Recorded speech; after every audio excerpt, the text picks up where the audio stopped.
get these all up first.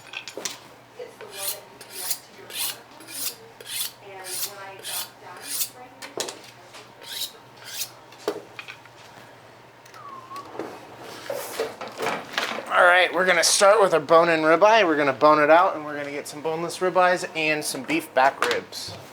Get my trays all set up.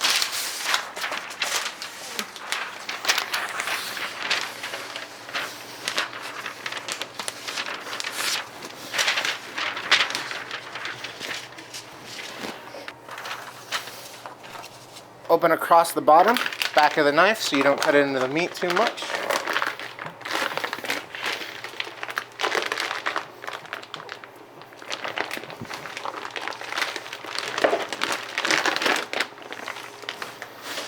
So this is your bone-in ribeye. So what we're going to do is we're going to cut right across the seam here and peel off the backbone. Want to be careful not to dig into the meat too much. That way when we cut our steaks, we still have a decent amount of steak on them.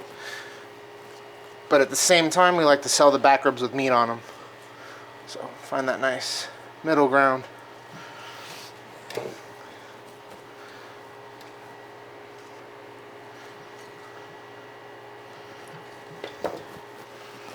Just kind of peel it. Let the weight of the meat do a lot of the work for you.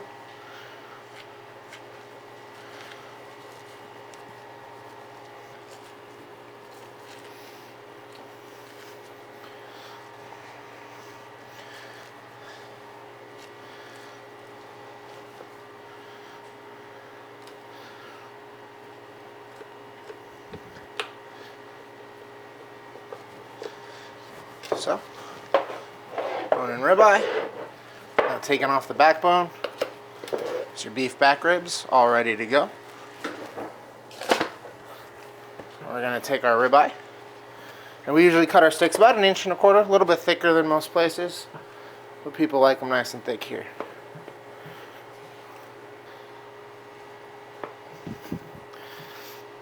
Now as you cut, there's always an angle on a lot of pieces of meat, so you got to slowly start to find that angle so you don't have a giant wedge at the end.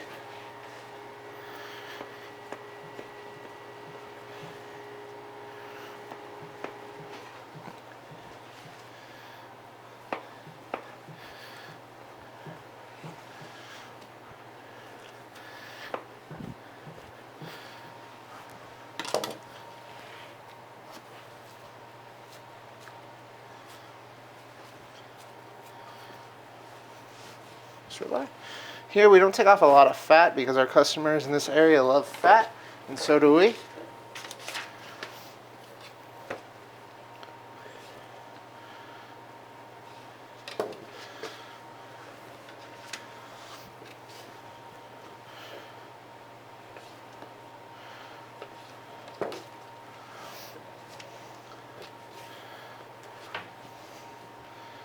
So all you're doing is taking off just a little bit of the tail,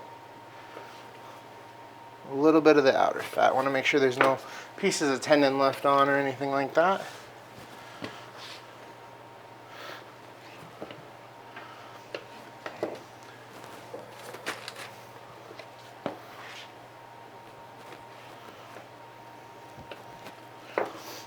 If a lot of people will come up for a ribeye and they want spinalis, that's their favorite part. So the spinalis is this part right here. It's the most tender part of the ribeye. It's got the most marbling. It's the cap of the beef. So that part right there is going to basically melt in your mouth, and this part starts to turn into more of a New York. See, if you can tell, it's not as speckled as that. But if you're in the know with ribeye, this is the cut you want. So if you look, that top spinalis is almost this entire piece of meat. So if you were buying a ribeye, you always want to go for those first few cuts, the ones, as you see that are on the bottom of my tray. Those bottom 3, maybe even 4, are going to be the most tender. Now, grab another piece of paper. You always want to put paper between your meat, because if meat touches meat, it doesn't have any oxygen and it starts to turn brown. And what that means for us is it's a lot harder to sell. Nothing's wrong with it. That doesn't make any issues, no problems. It just People don't want to buy their meat if it's not bright red. And unfortunately, in our world, the darker meat turns, the browner it turns, the more flavor it has. But a lot of people see the discolor and think that it's bad because in grocery stores, if meat starts to turn color, you got to get rid of it because everything needs to be bright and red. But in the world of meat, the darker the meat, the more ugly it turns, the stronger flavor, the more flavorful it's going to be. If you've ever seen dry aged beef, it's a very dark, almost ugly color, and it's super flavorful. And there we go. There's our ribeyes, ready to sell.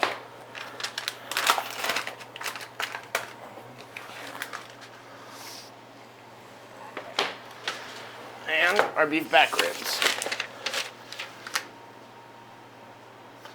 Great on the smoker. Anything else you could want. So next, we're going to go with a tenderloin or fillet.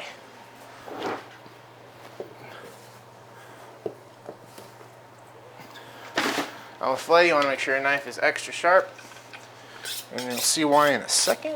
There's a big misconception with these, that these are sharpeners. There's nothing about these that sharpen your knife. What it does is a knife cuts into the plastic of the board, the blade goes from straight to slight angles.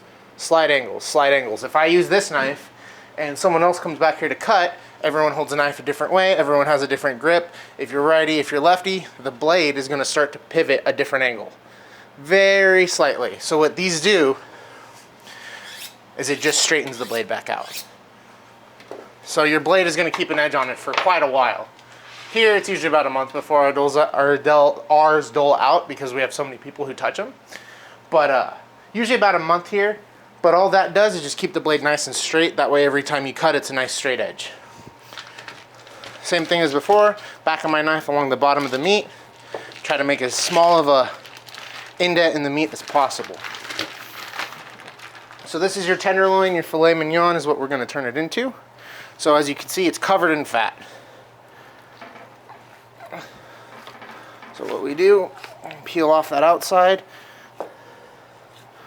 Usually try to peel as much meat off as you can, as much fat off, so you don't cut into red meat. At least that's what I like to do. So there's this seam right here. You're just going to stick your fingers in it and break it. That's a little end piece. It's covered in silver skin, which I'll show you in a minute. Makes it very tough, very hard to chew through.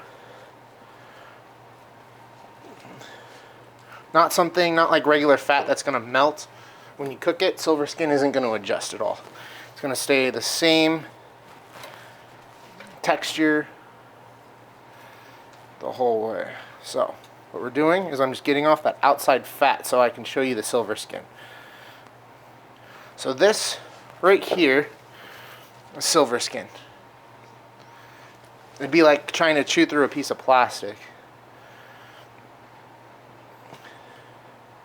So I'm just taking my knife and I'm getting underneath it, and I like to wiggle it.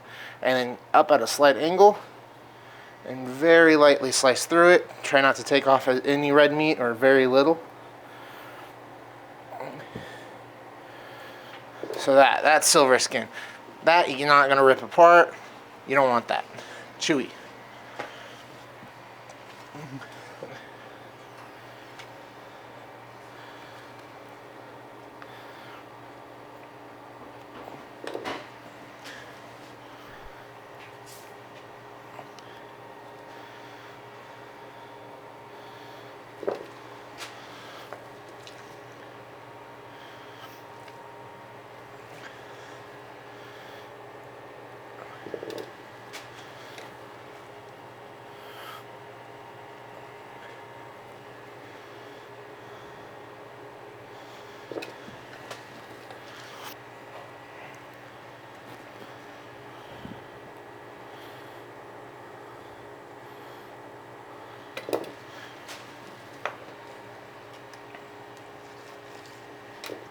So now what I'm doing is just trying to get the excess fat off.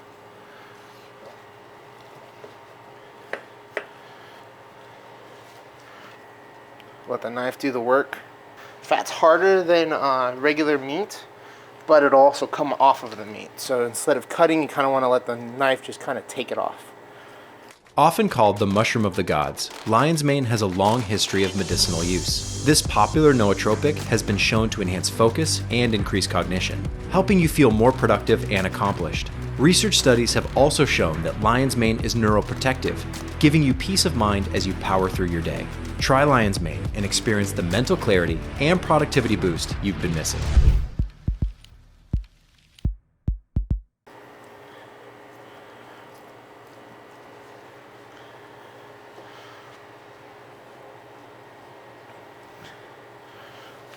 The rest of that I'll get once I cut it into steaks, and that bottom quarter isn't going to be used for steak, it's going to be used for something else. And what that something else is, it depends on the day. So, I want to get, if you can tell, there's this chunk of meat here, the rest of the fillet, and then we have to get that seam out.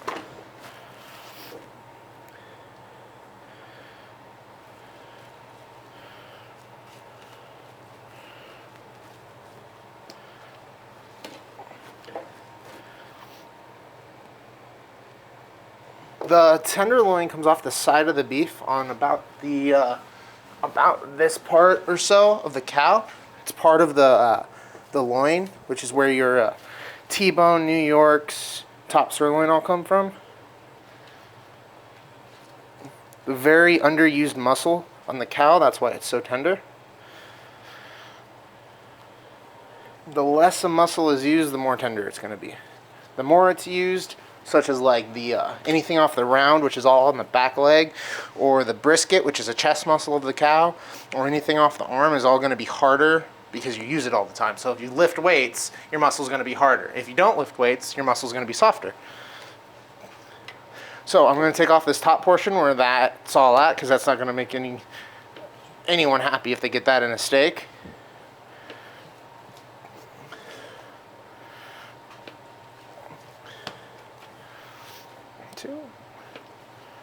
And then this part right here is a center cut, as people like to call it. That's where a lot of people like to get beef Wellington from.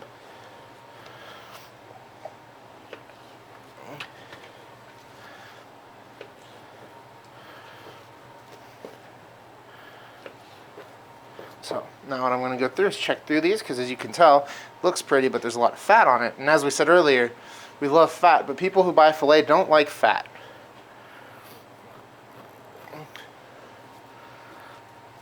So we just want to clean up the edges, take a very little amount of meat off. Just make it as pretty as you can.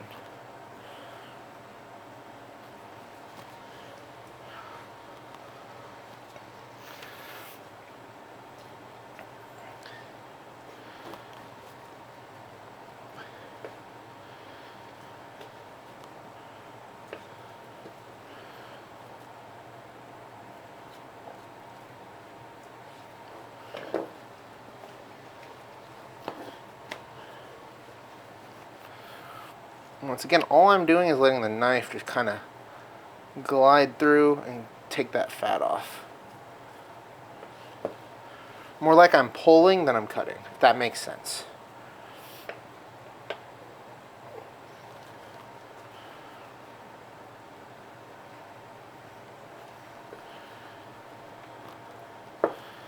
A lot of people think it's the best because it's most expensive, which is a common misconception in meat altogether. People think the more expensive it is, the more flavorful it is, the better piece of meat it is.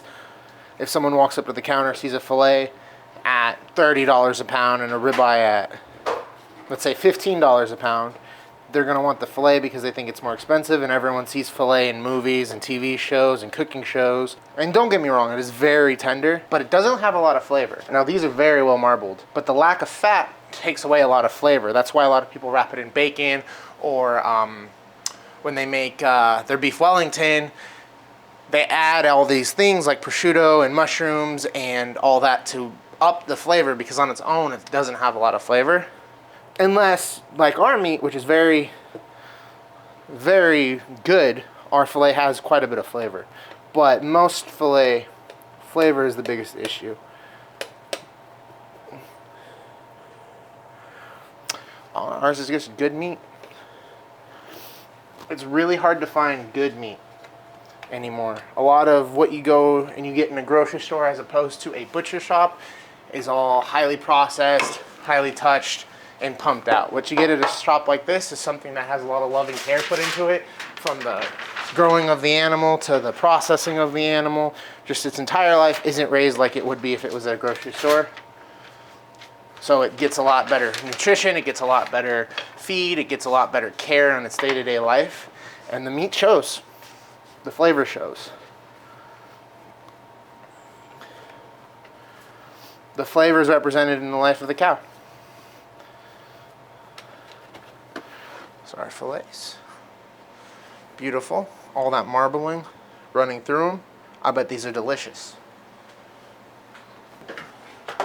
So now, all these scraps over here, what we do is we go through it all, especially for fillet, because fillet is very, very expensive.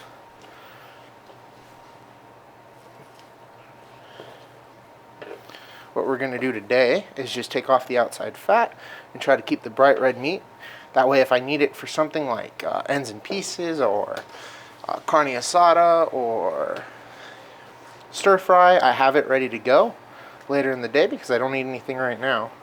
And then all the scraps we'll grind later in the week and make some delicious ground beef or burgers or whatever other fun stuff we want to make up.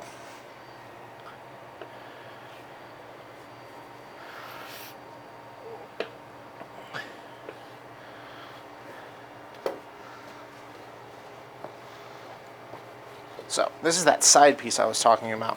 And as you can tell, it's full of fat. But as soon as you cut into it, it's full of silver skin just running straight through it. So if you leave that on and you take it home and you just spent, let's say, $40 on a steak and you bite into half of it and it's full of silver skin, well, you're not going to be very happy.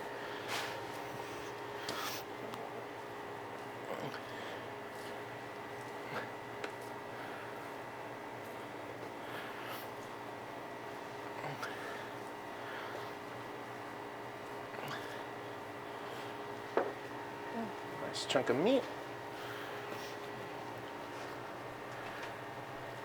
You want to get in there and get that silver skin off. But try to keep as much meat as we can. Now, silver skin doesn't grind. Just like you can't chew it, the grinder won't crush it. So silver skin, we throw away. There's nothing you can do with it. Your dog won't want to eat it. We won't want to eat it.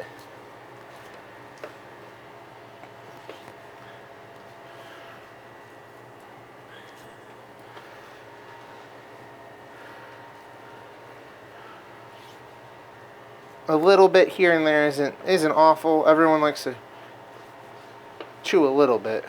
If it just melts in your mouth, then you don't get that nice steak feel. You get more of a roast feel.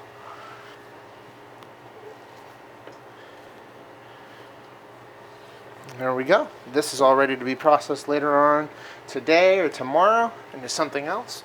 And then this pile, as it accumulates today, that'll be ground up tomorrow and we'll have fresh burger made out of it. So let's go into some more popular rare cuts.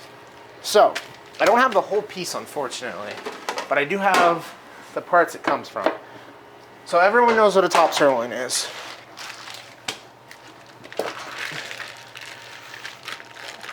This is your top sirloin. Very popular steak. Everybody loves the top sirloin. And then this, you might be looking at, well, what's that chunk of fat right there?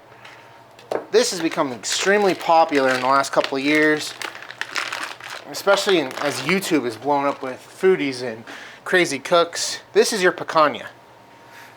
Now, a picanha and a top sirloin are the same piece of meat.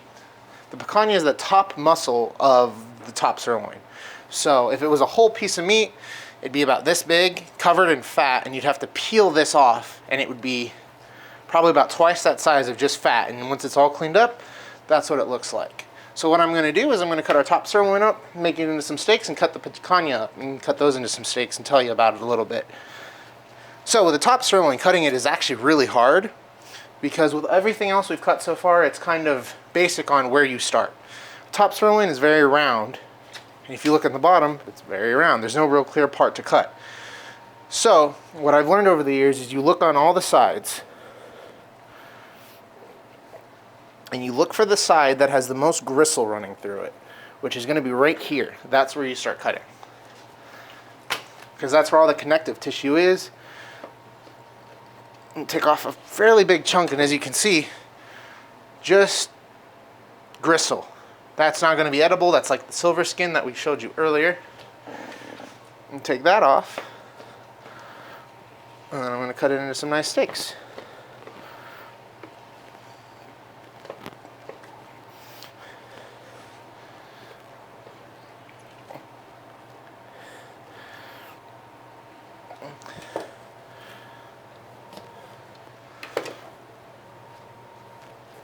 We love Greater Omaha. We also source out of a few other farms out of the Midwest, like Demkota, and we've been getting into bandit beef a little bit. But Greater Omaha has been our start. But, you know, as long as we can get good meat, which right now, with everything that's going on in the world, trying to stay consistent with the same meat is hard. So we try to only bring in the top of the top and nothing that you wouldn't be proud of to put on your plate after a hard day. We try to stay away from anything that you could get at the grocery store, because we don't want our customers to come in and be like, well, why am I paying so much more for meat that I could get down the street? And we really want you to take this home, eat it, and just be blown away by the flavor and really tell the difference on what you're getting here.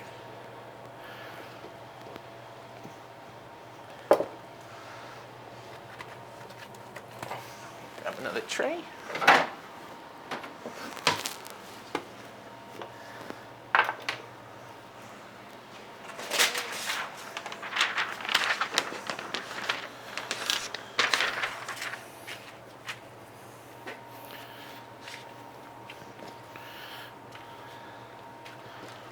And when you make your tray, you kind of want it to be a story. You want one of the prettiest steaks up front, and then you want it to kind of taper back in size.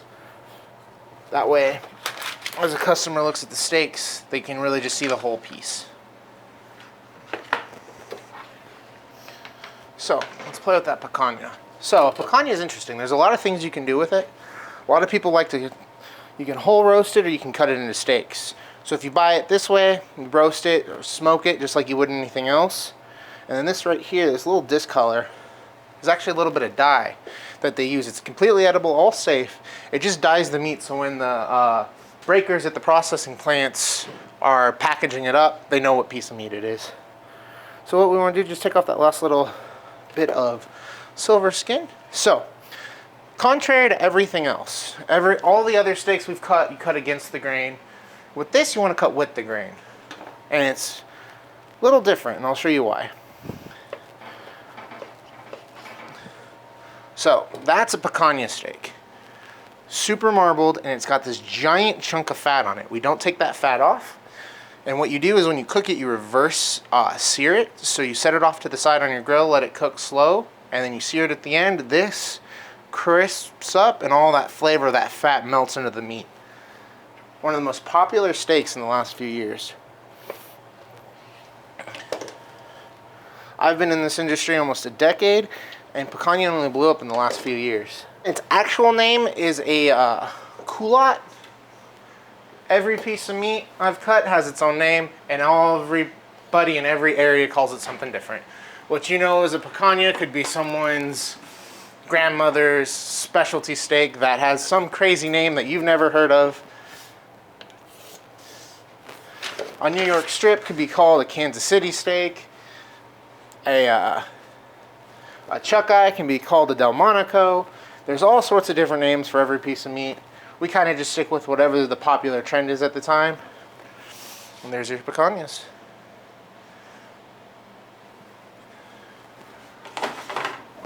Once again, we just take our little bit of scrap. With this, all I'm going to do is cut around that gristle. Add it to my little bowl for later.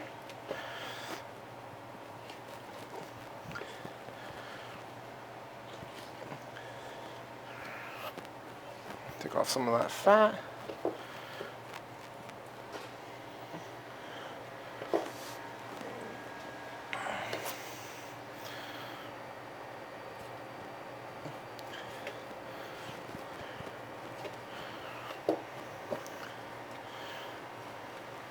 All right, so now what we're getting into is the most important steak that's in this shop.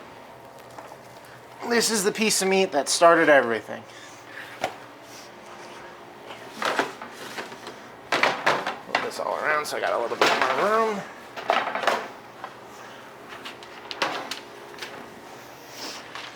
You might be asking, why am I not using the saw to cut through this?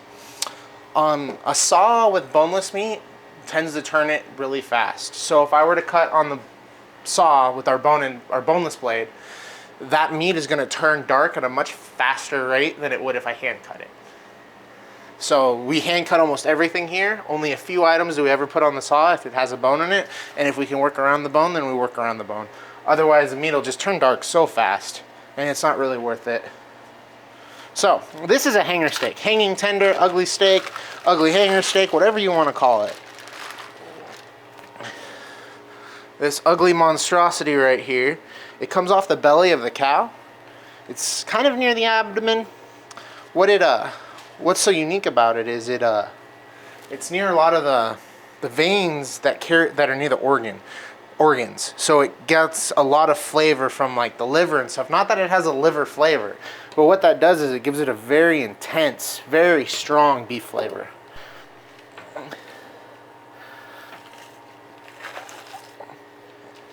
Super satisfying when it all just peels off.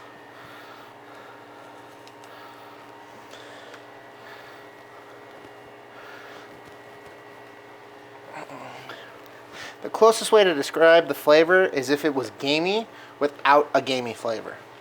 So how game meat has a very intense, strong flavor to it, that's kind of what this is like, but it's not that game flavor. It just, imagine beef amplified. So with this, we just want to take off some of that fat on the top. Flip her over. And the bottom, you just peel.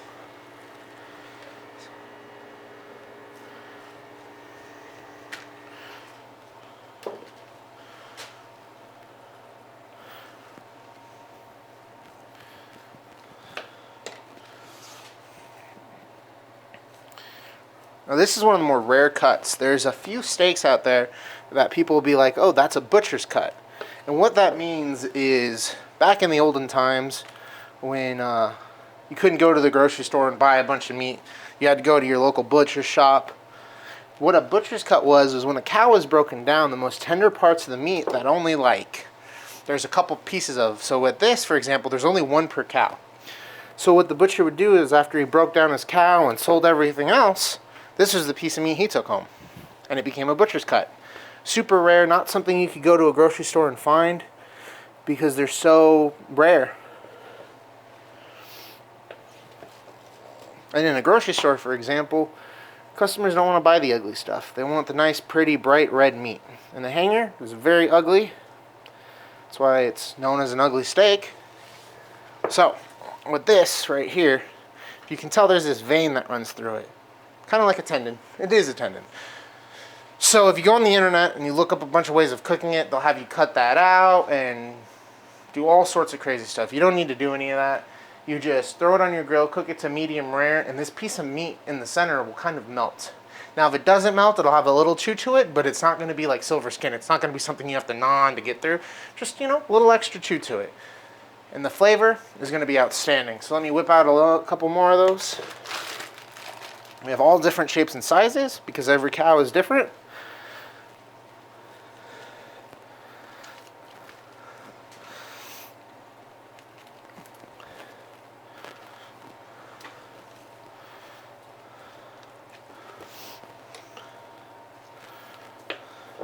Everything is pretty popular, actually. Our pork is really popular, our chicken is very popular, but beef is our staple.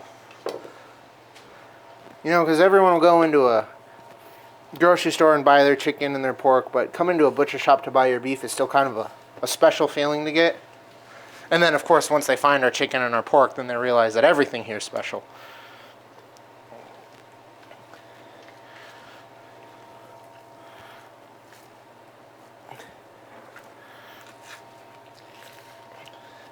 Now, the reason why I tear this is so I don't get a lot of red meat off.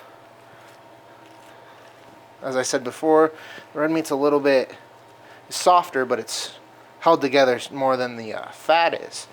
So it'll just all kind of peel off.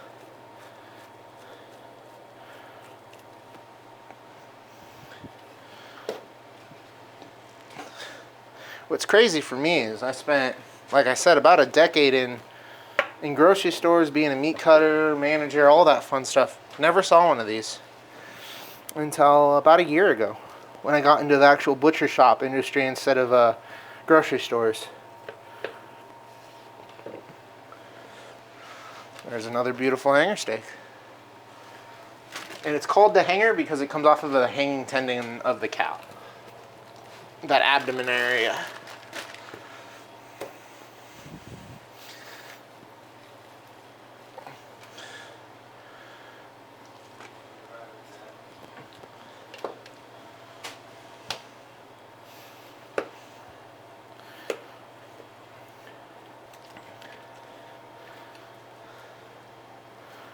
You can go to a trade school and learn this, but I learned it just kind of being tossed into the fire. So, trade schools will teach you how to break down a cow. For me, I never had to learn how to break down a cow. So, for me, in my industry, I was in a grocery store and just made my way up the ladder and learned how to cut meat there. And there's actually a pretty big rivalry between meat cutters, which is what I am, and breakers or traditional butchers. We're all part of it. We're all the same side of the coin, you know, different sides of the same coin. We're both important. The main difference is butchers and breakers work in a warehouse generally, and they just have to tear down the meat anymore and then send it to the stores, where we have to take what they do and process it and try to sell it and make it as pretty as possible. During the pandemic last year, a lot of meatpacking plants lost most of their staffs, refusal to work, or staying home to try to stay safe. And what we had to do out in the grocery stores is we got what the new people that were just hired off the street without any training would just hack into the sides of beef and throw it into a box and send it to us. And if you're not a skilled meat cutter and know how to merchandise it, which is our lingo for making meat sellable, if you didn't know how to merchandise it, then you're sitting there with a giant hunk of destroyed meat and no idea what to do with it.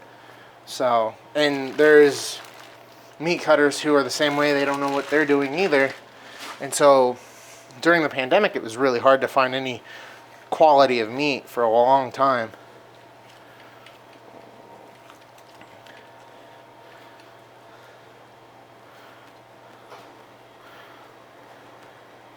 But it would be kind of a similar way to look at it would be like in a construction industry, the ones building the building aren't the ones who made all the lumber and all the sheets of metal and everything that are used to build that building. They're the ones who put it all together. So in this industry, where the breakers and the butchers, whatever you want to call them, are the ones who break it all down, they're not the ones who have to sell it. So it's pretty interesting.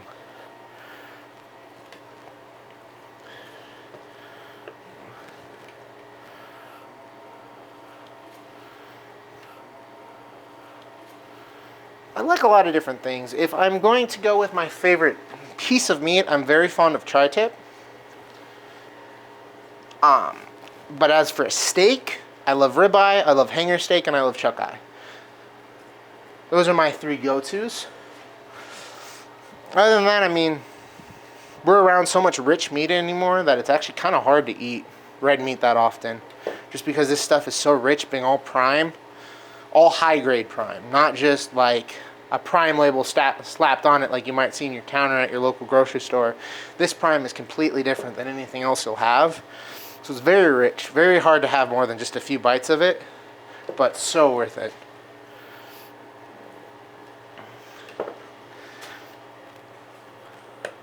I just took home a ribeye the other night, and think I only got a couple bites into it before my stomach was done.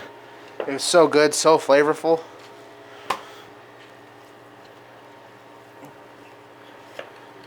Again, just trying to peel that off, trying not to cut off too much red meat.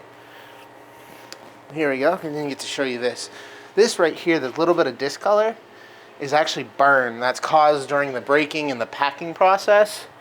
Nothing wrong with it. Just want to take that off. It's not pretty. A little bit of a bitter flavor to it, but once again, completely safe to eat. There we go. And put this on a tray, and that'll be that. So what the paper does is aesthetics more than anything else. The paper keeps it from turning color. If it were to just sit on the plastic, it wouldn't have, this absorbs the juices, so it can sit in its own juices. If it sits on the tray, the juices kind of run everywhere, and it doesn't have a chance to just sit there. So if you were to buy that steak and it was just sitting on the plastic, you get home, you unwrap it, you turn it over, one side's gonna be really discolored. Nothing wrong with it again. Just you flip over your steak that you just spent, let's say 20 bucks on, it's discolored on one side, you're probably gonna be calling or coming back to the store to complain or ask what's going on. So this is just one of those things to just keep our customer happy. Half the job is cutting the meat, the other half is making sure our customers are happy. And you can see, nice tray of hanger steaks. And that's all I have to cut for you today. Jason here with Lebone's Fine Meats, and I don't know shit from Shinola. I do know that steak seasoning is the bomb, and you want to put it on all your red cuts. So today we're going to hit the hanger steak, one of these filet mignon, both of these ribeye with steak seasoning. Very good, all red cuts, and grilled vegetables. You always want to give a nice generous coat on everything. Make sure all the meat is just covered, basically. You don't want to pile it up on top of it to where all you taste is the seasoning. You just kind of want the seasoning to add to the meat. Give it a nice balanced flavor. We'll go with this smaller filet. Both ribeyes. It's got a nice celery seed that's in there that adds a nice little back bite to it. Not a spiciness, just like a, what would you call it? Like a citrusy kind of a thing, kind of maybe. Whatever celery is, bitter maybe. This one's original. This one's kind of our cover all bases. This one goes on everything. Chicken, steak, pork, pretty much everything. This one you can put on, again, everything.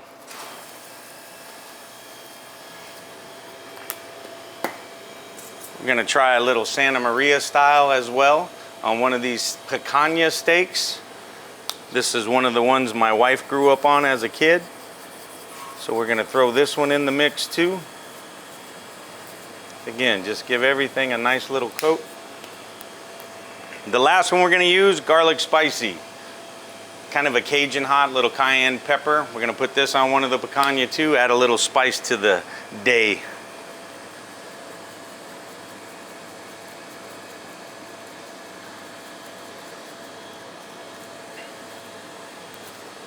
This is where I'm different than most. A lot of people say you should rub it in, push it in, something like that. I usually don't.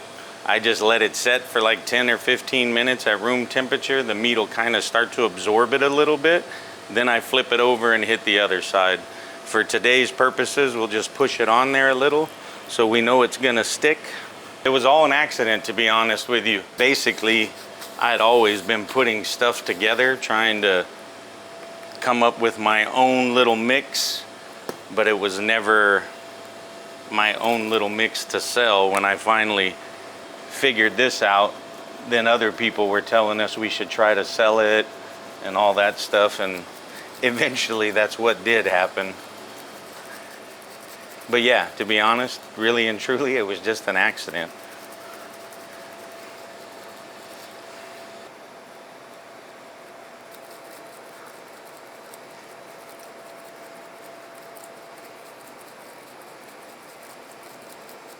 I think that's where we're kind of different. I can't really tell you anything that resembles what we're doing, to be honest with you. I think ours is a little different than anything anyone's doing. I don't know that I needed to. I think there was just something that said I wanted to. I just kind of wanted to where you go to a barbecue and somebody brings something you can buy off the shelf anywhere. I always thought it'd be kind of cool to bring your own thing and see if people would dig what you were doing. I don't think it was a lack of, because there's a few seasonings out there I still really like that you can buy off the shelf. I don't really buy them anymore, but they're still good.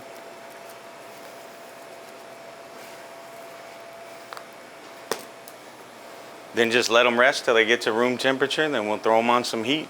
And like these fillets, after they've rested, I'll take a lot of this stuff, roll the sides, same with the ribeyes, get some more seasoning all the way around it. But I'll let them rest a little bit first, start to take on the seasoning a little better, and then we'll get all these caps and stuff seasoned up as well. I like everything seasoned. My popcorn, my steak, my vegetables, my eggs, everything. Throw some seasoning on it. These are gonna be good, y'all. You guys are in for a nice lunch. The honest story is I used to try to mix stuff together, and then, you know, you need a base. You need something to go with the garlic, the onion, the whatever you're adding to it. And I would always try to use a little salt or something. It never worked. I was on the road with a guy one time who didn't speak a lot of English, and he kept saying he had this secret ingredient. Well, once I figured out what the ingredient was, it had salt in it, it had flavor, it had a lot of the stuff that I thought would mix with my seasoning, and it did. And again, when I made it initially, and the garlic spicy is really what I was making first. That's truly the original. And all we did was put it on pork and chicken. That was it. Once we started making it and handing it out to people and seeing if there really was a market, we started finding out that people were putting it on everything. Steak, chicken, popcorn, eggs, potatoes, French fries. I know people that put it on plain Lay's potato chips. There's a guy we know that puts our real hot death seasoning on like cheese puffs, like everything. So people are really just everything. We've even had it on ice cream before as a goof, and it wasn't bad. I mean, it's not, I didn't go back to the well, but it was okay. It's just very versatile is what we found. And I know other guys in the business of making seasoning, and we've swapped seasoning and stuff, especially our steak seasoning. I've had other guys that make seasoning come back and tell me, dude, I'm putting it on like every bite, not just to season it. Like I wanted more on every bite. And I'm like, yeah, it's good. These wings have already been seasoned, but I figure we hit them a little bit again. So that's a mainstay in the shop. We usually have those on a daily basis because once we started making them, people dig them. And a lot of customers ask us, they say, you know, how do you cook them? Because we season them and then sell them pre-seasoned. These are the easiest things in the world. Deep fry them, air fry them, barbecue them, just add heat. That's all you need is just to cook them. And they're good to go.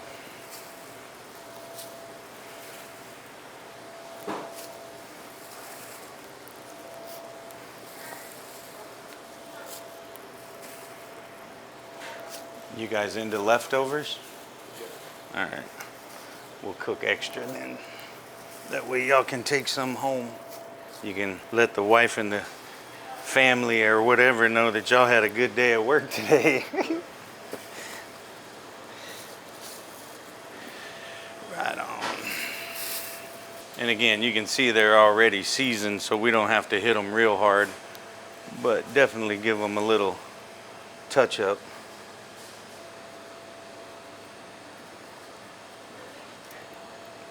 Then I'd let that set, like I said, just for a minute, let the juices start to take the seasoning on a little bit.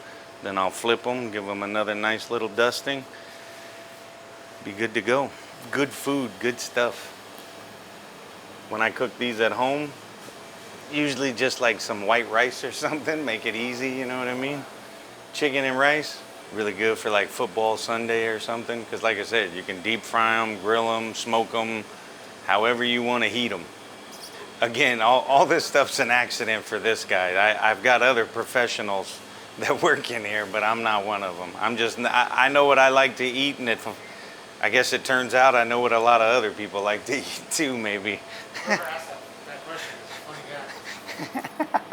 Well, we're calling it Lebo's Grill and Chill. We just invited all of our customers and anybody who wanted to come and check out the shop today.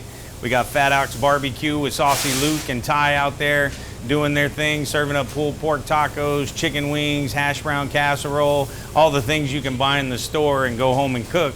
We're just kind of giving a test run so people can check out what we're doing and the quality of meat we're selling.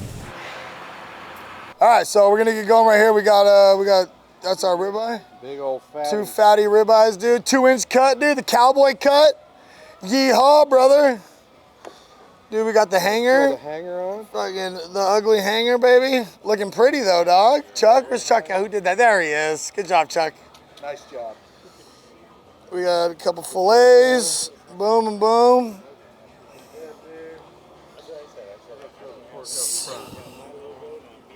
Well, this is the picanhas, so we'll just smoke those and sear those real nice. Awesome cut, dude. The Brazilian cut.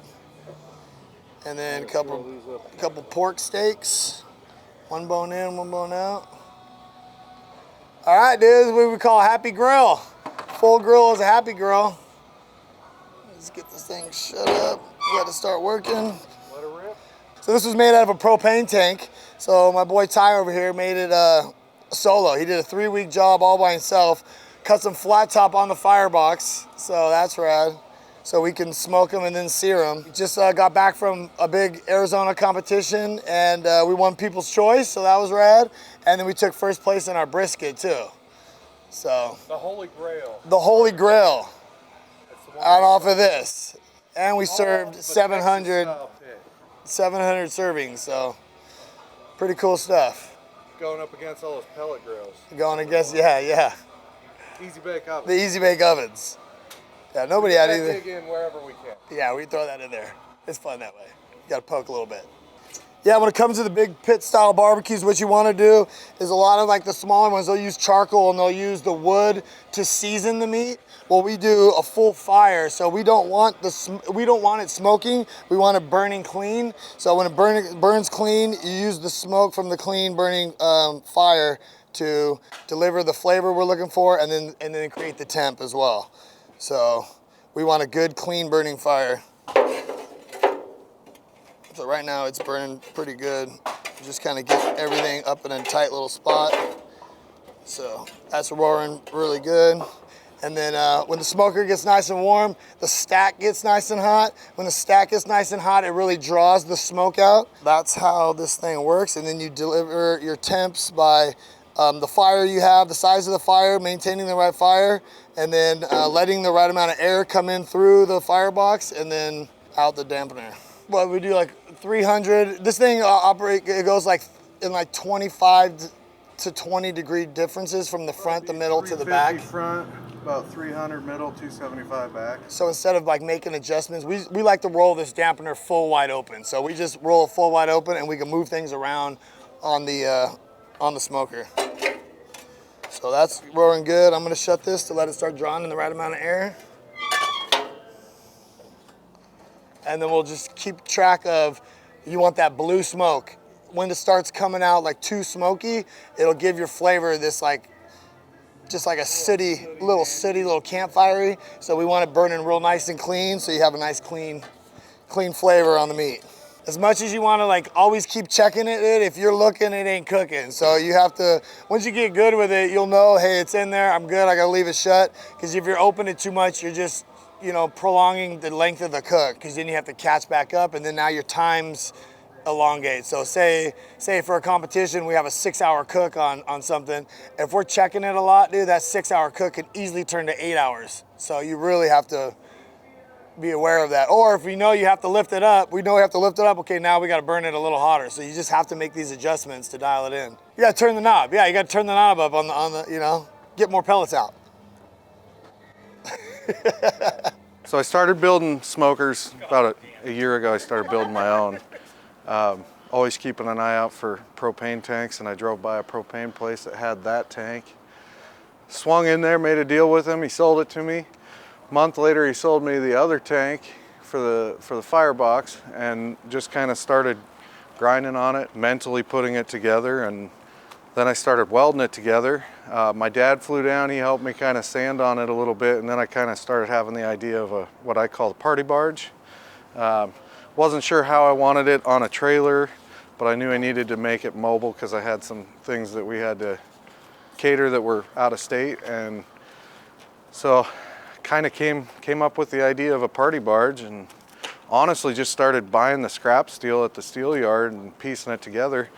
The trailer, I ordered up all the steel for the trailer new. I built the trailer, everything from scratch, except I bought the axles, so they welded the axles on. All this was out of the scrap pile. All this material was out of the scrap pile. Just put pieces together, man, and came up with the party barge. That's what I wanted. I wanted to be able to tow it around and feed a bunch of people. It's a 500-gallon smoker. Award-winning smoker now, both ribs and brisket. So it's been cool. We've taken it to Colorado, Montana. Well, how about his first cook? First cook, okay, literally first cook. I finished this thing at 10 o'clock on a Friday night. This is where I met this guy. Met him, he was putting on a rib competition. Signed up last minute, showed up at his rib competition 4 a.m. on Saturday after finishing the welds at 10 p.m. Friday. Never had meat touch this thing. Rolled up to that competition, got started, threw the ribs on at 6:30 in the morning, and ended up winning that competition. So I got best ribs out of 33 teams. So first cook ever. First time meat hit this thing, it won a belt. Got a big championship belt for it. It's been pretty cool. But cooks great. So what we got on the front of it, this is what they call, it's a traditional offset barbecue, offset smoker. It's got a firebox here. I added a flat top to it to do a bunch of just searing stuff off and other stuff. We do a lot of our sides. If we gotta do barbecue sauce, whatever, we can do it on there. You can do burgers, anything you want on there really. It gets pretty hot. But so you got your firebox. This is what we load with our fire. There's no fuels in the tank itself. It draws all the heat through it. So all that heat comes from this firebox, draws through and goes out that smokestack. Once the whole thing gets hot and it's drawing, it's pretty consistent heat all the way through, so it does a good job. It burns real clean. It doesn't get super smoky. It's a clean burn. But yeah, we burn mostly mesquite.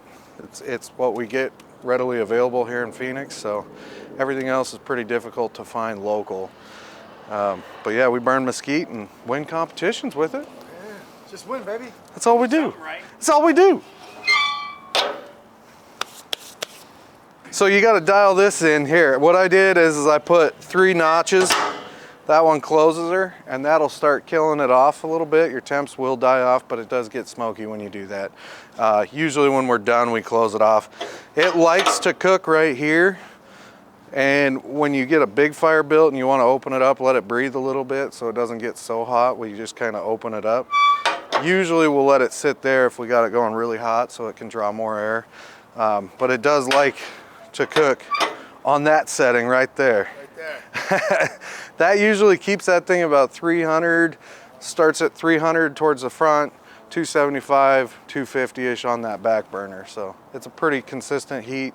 Depending on what we're cooking, we adjust the meats where we want them, kind of find our hot spots, whatever we need to find, move stuff around. So we got her running hot right now because we're running some chicken. We got some hash brown casserole, some baked potatoes. Chicken wings, we're running them towards the hot side. Chicken typically gets a little rubbery when you smoke at low temps, so we like to do it on a higher temp just so that skin can crisp up a little bit. Chicken, you know, we usually get it done about 165.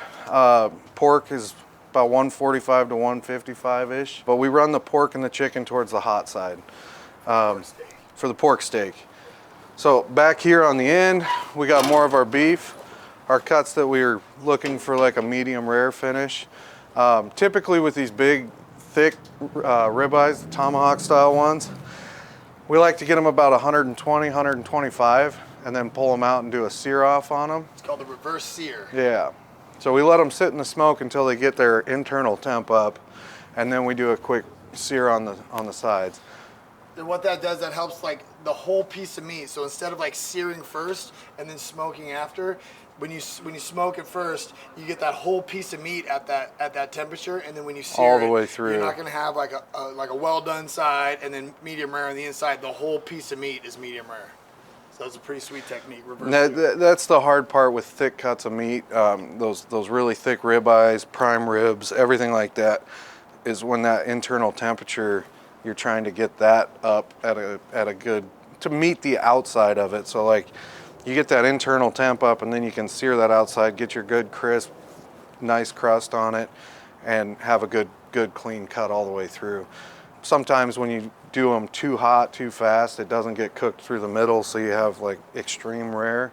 That's what the reverse sear kind of helps with that, because you get that internal temp up, then sear it off, and you get a really nice cut. Tomahawks, thick cut ribeyes, stuff like that are awesome to do that way. Tri-tip is awesome to do that way. 120, 125, pull it, sear it, get it up to about 135 with your sear, and then nice cut. You get nice rare, medium rare. Nice little rest. Yep. Brisket is another big one. That's the one we just came off our competition. Big win. We got brisket, first place brisket. Brisket's one of those that it takes a long time to cook. Our brisket this weekend we did for 24 hours. It was a long smoke in here, about 22 hours, and then we put it in our warmer for another 2 hours before we turned in. Brisket's one of those where you really got to put a lot of time in. That's something difficult with these offsets, because you're feeding the fire every hour, sometimes 30, 45 minutes, depending on what you're putting on.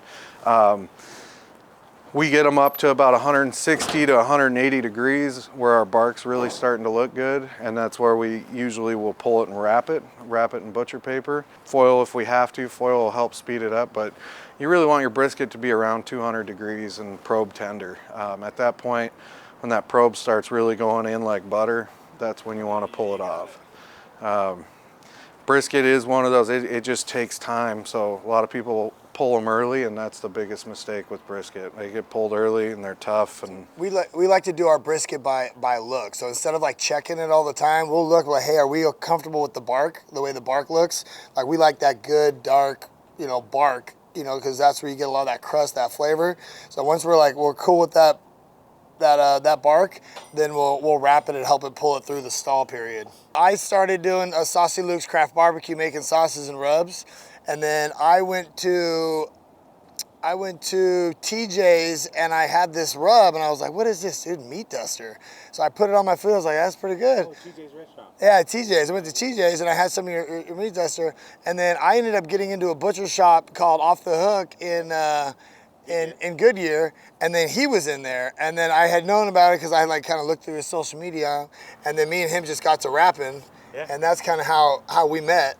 And then you did the boat thing, and you asked me if we wanted to come out for that. Then while we were there is when I met him, and you guys were doing your thing. So when we did our grand opening, I was like, yeah, these are guys I want to come and help me out anyway. Anytime I need to cook, I call these guys. we have fun with it. We have fun with it. We put on the show. You know what I mean? We call it dinner and a show, baby. Right. The Fat Ox experience. It is something to look at. It is something special. I think it was funny when you guys pulled up, Charlie walked out here and he was like, this thing never gets less impressive. Yeah, dude, it's a piece, dude. It's fun. Cool. And we've been working on this thing. I'm talking 8 in the morning till 2 o'clock at night, dude. 5.5 months straight. Yeah. So for us to have it on the road for right now, like, this is huge for us because we have this vision and we're like, man, it's going to look like this. It's going to feel like this. And now that it is, it just feels good. There's a lot into it. There's just parts of that truck that people don't realize that we had to totally disassemble. And yeah. It's been it was just an old FedEx truck. Yeah, it used to have a roll-up door on it.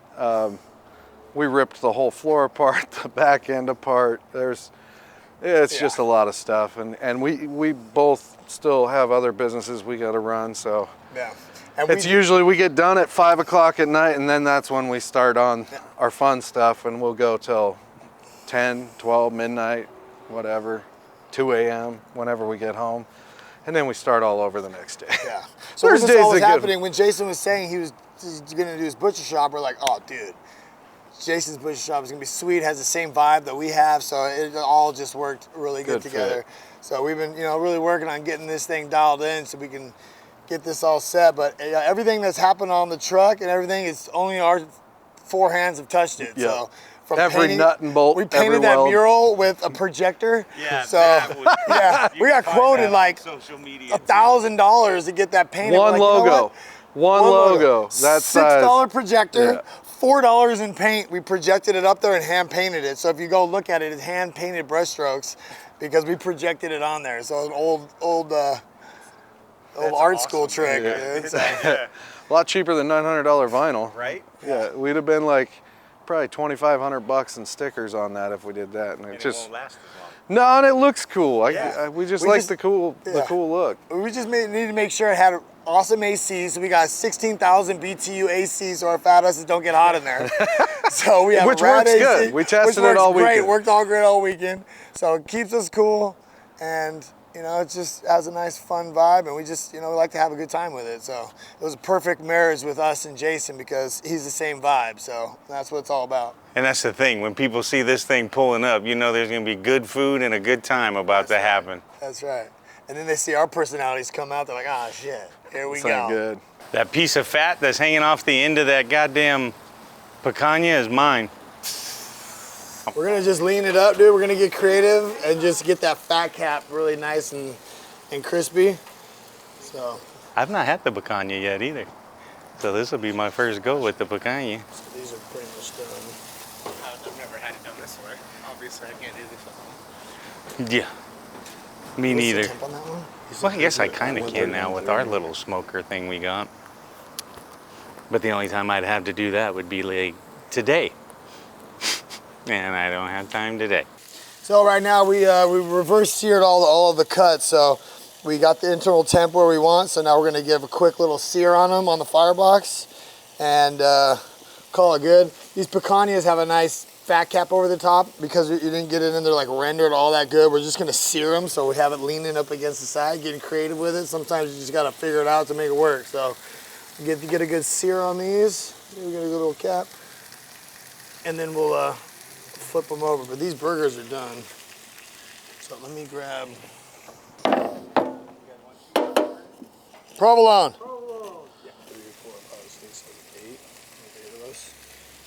Yeah, I already know the internal temp of these are good, so we're gonna pull them, just let them rest.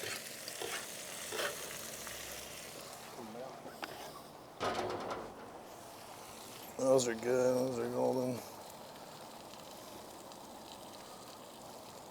So I'll kind of get, since what do we have?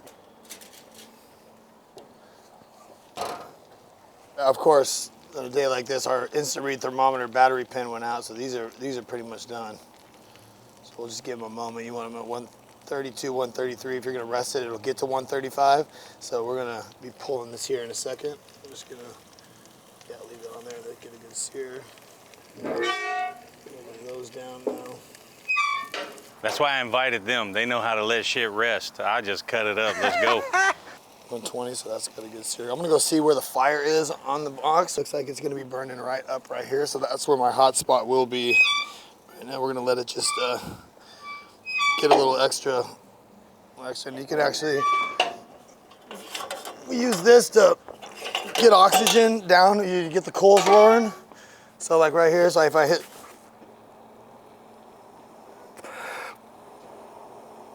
get the coals nice and hot, boom, it'll get the fire going. So we'll hit this spot right here.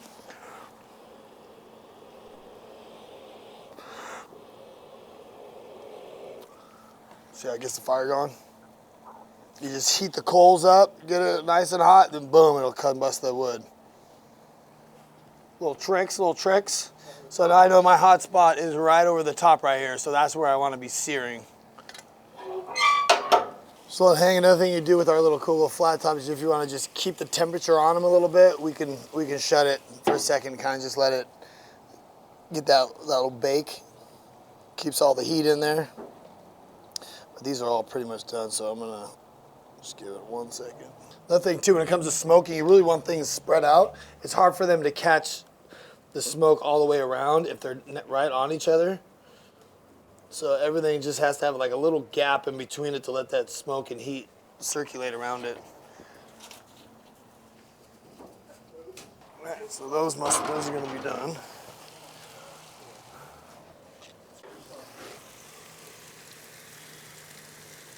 So yeah, we always try to tell people is like, trust the time, trust the temperature it's reading. Like, don't be like, it doesn't look.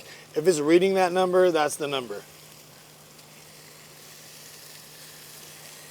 So we're at 134, that's 135. So that's perfect medium rare. So we're gonna pull it.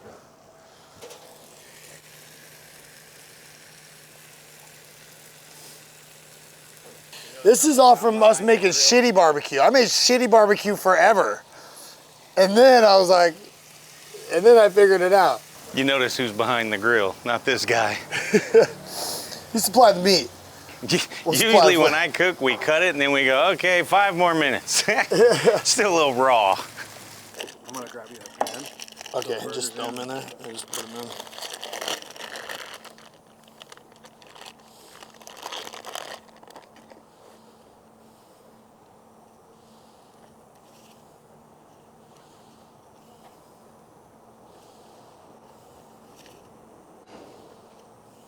Boom, so we're just gonna throw these back in here. We just really just gonna warm up the cheese. I'm gonna throw them back inside the smoker on the back just to get them warmed up. Since we're already at temp, we just wanna melt that cheese.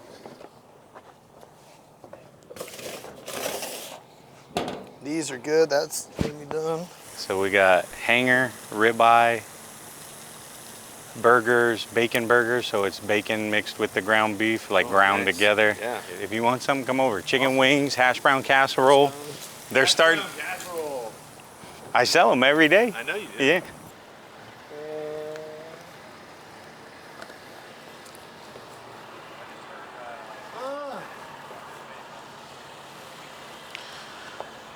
See, that's that medium, perfect medium rare there. It's pink. It's not red, it's not bleeding, but that's what makes these tender cuts so good.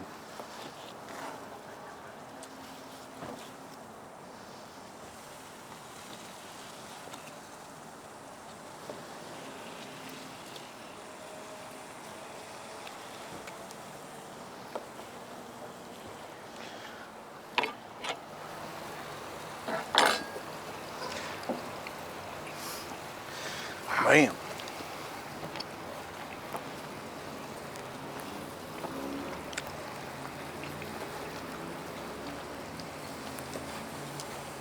That's some good stuff right there, man. Money. Open your mouth.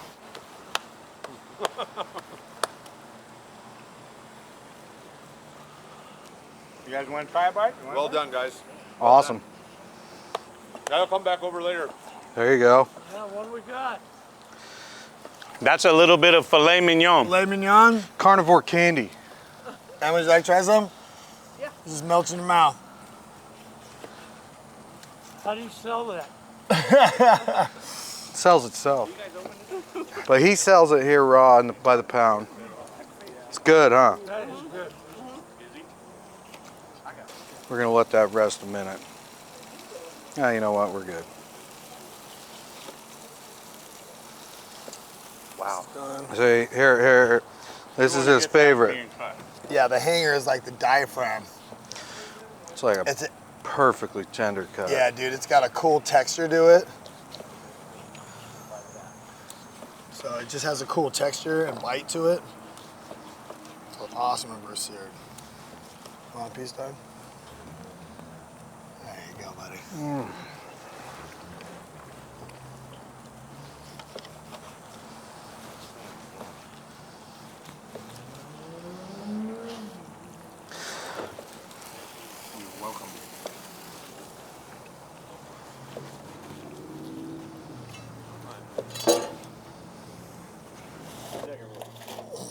There we go. These are done.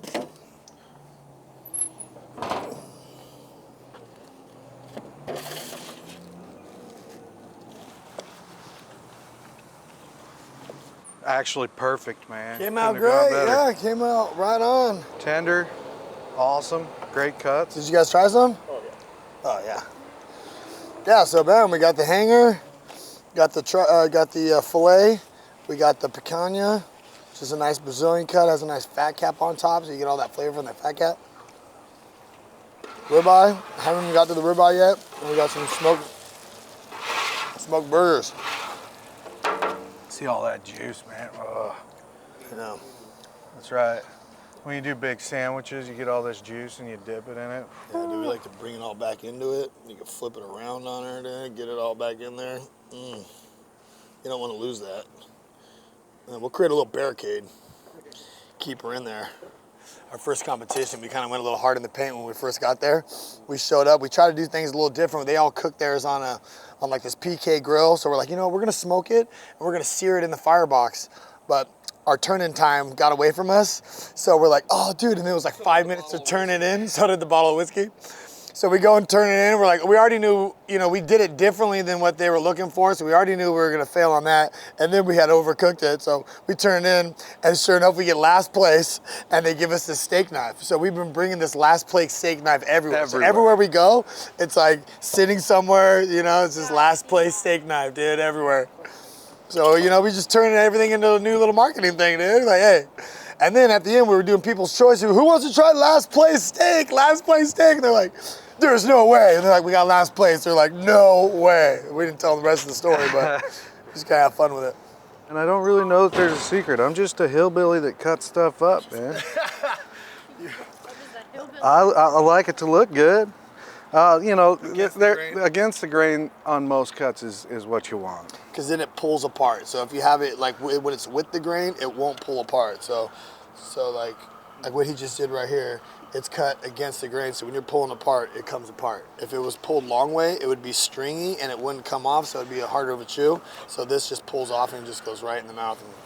And like the ribeyes, I like to cut them like that and get the fat, get a little fat, get a little meat, get everything in there. I just cut however feels good.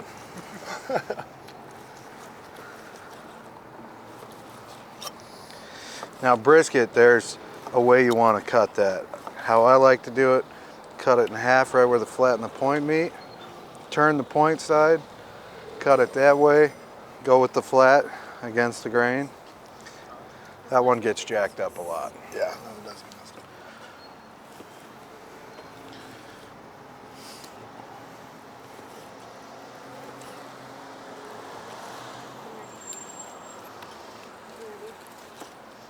All you gotta do is pull it apart.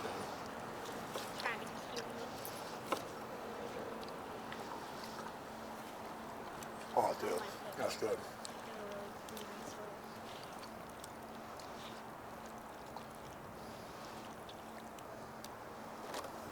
You got a salt bam, dude. Salt bam. Salt bam. Ready? Money. Both grab one. Here we go. Boom! Nailed it. Everybody always talks about marbling and stuff. I say just go right in for the hard piece of fat, kid.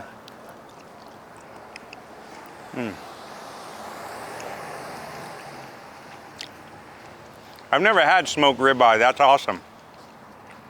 Holy shit. You guys try these wings yet? Heaven.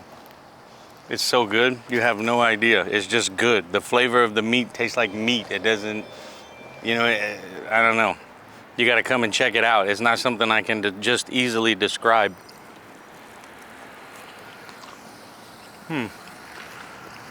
Delectable, delicious, out of control. I don't know. That's just good, kid. Yeah. Fucking money. When you do that reverse sear, it just, it takes all that guesswork out. You already got it. You already know the whole piece of meat is at that temp, and then you sear it, done. Seasoning is awesome. Garlic spicy. These are your plates. Garlic spicy, the Texas Hold'em. Try this piece, bro. I'm gonna put it in there for you. Ready? Yep. Yep. That sauce, bro. That sauce was made 2 days ago. We smoked the chili. We smoked the chilies in the smoker to make the chili powder that goes in that sauce. Hand roast the cumin. It's tasty, man. Isn't that tasty? So That's good. the mullet sauce. Sweet in the front, a little heat in the back, dude. But sweet in the front, definitely good. It's good. Yeah. This shop sells more mullet sauce than any other. Yeah, The mullet kings. without question, that's our biggest selling sauce.